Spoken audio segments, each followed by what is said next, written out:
Hello everybody, welcome to Graceful Embroidery, and I have something very special to show you today, and here it is in all its glory.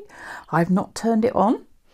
I've undone it in the box. I thought about doing one of these unboxing videos, but discovered it's a two-man job, and to have a camera in the equation as well would be a little bit difficult, so I forgot that. This is the Husqvarna EPIC 2, which was released in the UK about a week ago. And I wasn't expecting mine so soon. And then I got a phone call from my dealer saying, your machine is here. Quick panic, so I've had to have a big shuffle round. Now, I love the way Husqvarna box everything. Absolutely super. Very well protected. And the lovely thing is they sent me a manual about a week ago. So theoretically, I had time to browse through that and see what was what. But when it came out of the box this morning, it was a whole different ball game. First impressions, I love the fact that the screen is different now. Gone are those square edges that sort of almost stuck up. And those of you who know me know I'm not a blue girl, and I never really liked the blue plastic on my EPIC. Sorry. And to have this rose gold is absolutely idyllic. And I have a little secret. When I got it out and put it on the shelf, it was almost time for lunch, but I was waiting for the house to be quiet, and I digitised a design for it. Something I've played with in the past, but I finalised it because I thought, new machine, it must stitch out something special, and I have digitised something special for it, and it's called Rose Gold Lace. Now, it won't be ready yet, but I'm going to give you a peek of it when it stitches out. So, new machine, special design. Now, it's got all these lovely silicone-y bits and pieces, and I haven't touched it. I haven't turned it on. I haven't done anything. This is a moment I wanted to share with all of you. Now, it went to my dealers, Coles in Nottingham in the UK, and Neil, the owner, has had a good look at it over for me. And the first thing, this is my special rose gold metallic thread, which I shall be using for the design when I stitch it out later today. So the first thing I noticed, apart from after the screen, which sort of, my first reaction is it smaller, but no, it just sits back from the machine, and it isn't so square, so everything is much more graceful. The first thing I noticed was this red thing here. Now, we've always had a red clamp that clips into the embroidery unit for when you're moving it about, taking it to the dealers.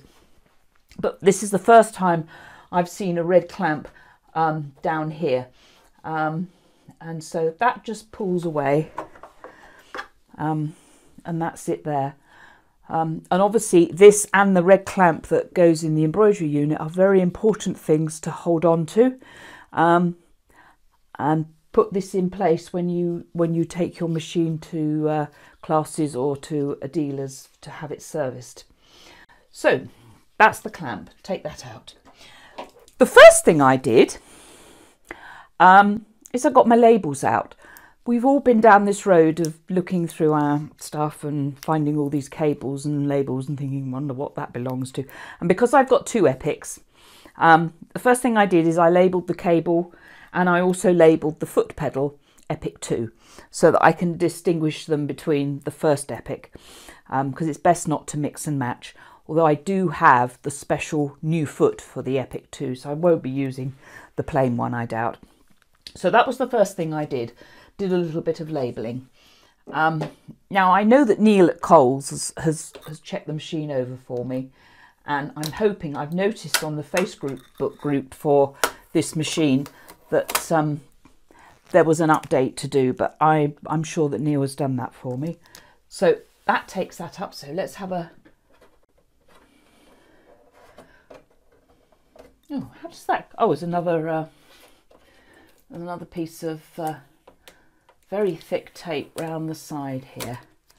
There we are. I love this sort of sculpture effect here. I don't think this is deeper. I read somewhere somebody had said, now that feels slightly different, without sort of going across, and no, it isn't any different. Somebody said this area was deeper, but oh, perhaps it is marginally. I'll have to put the two beside each other to see. So that's the inside, and that's so much nicer than that blue. I never liked the blue.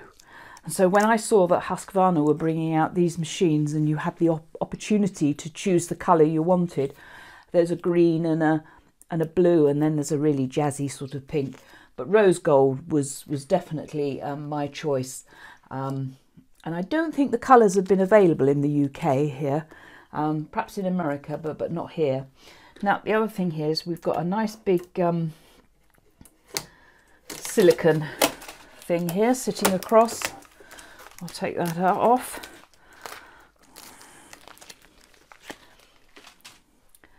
And as you can see, I've got some stitches here that proves that the dealer has checked everything. Last time when I bought my EPIC, it came direct from Husqvarna. This time the machines went to the dealers, and because my dealer is nearly 4 hours away, I don't get up there that often, although all my daughters live up that way. I did say, would you check it all over for me before you send it out? Because I did have an issue with my first EPIC with the threader. So it has been checked out. And the lovely thing is I've got all these little notes everywhere of Neil telling me what to do. So that's that. Right. So we've got to plug it in, and then we'll link it up to the to my wireless network. Oh dear. Now I'm going to do a series on the EPIC too, because I just think it's such an exciting machine. I mean, I do have the ribbon attachment, and that's in a box over there, and I won't be undoing that for a day or two, because I've got other more important things to do. I want to get the romantic crazy Christmas tree out this week, and so it'd be fun to test it out on here. So I have the special foot, and I have the ribbon attachment, and oh, my mind's getting quite excited about all the possible things I'd be able to do with that. But for now, I'm just going to concentrate on how this machine works. There's all this tape everywhere. Now this tape seems to go, oh, it's down into the, so I have to move the, I think you'll find, look, I haven't checked. The machine doesn't feel any heavier than the EPIC one.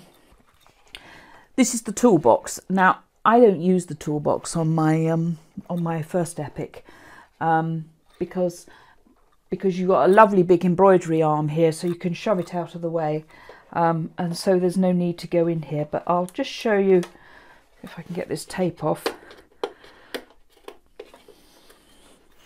I noticed some talk, I think it was on Facebook, about one of the flanges or something under here that was snapping on some embroidery units, and I put my embroidery unit on and I never take it off. Well, that's not altogether true.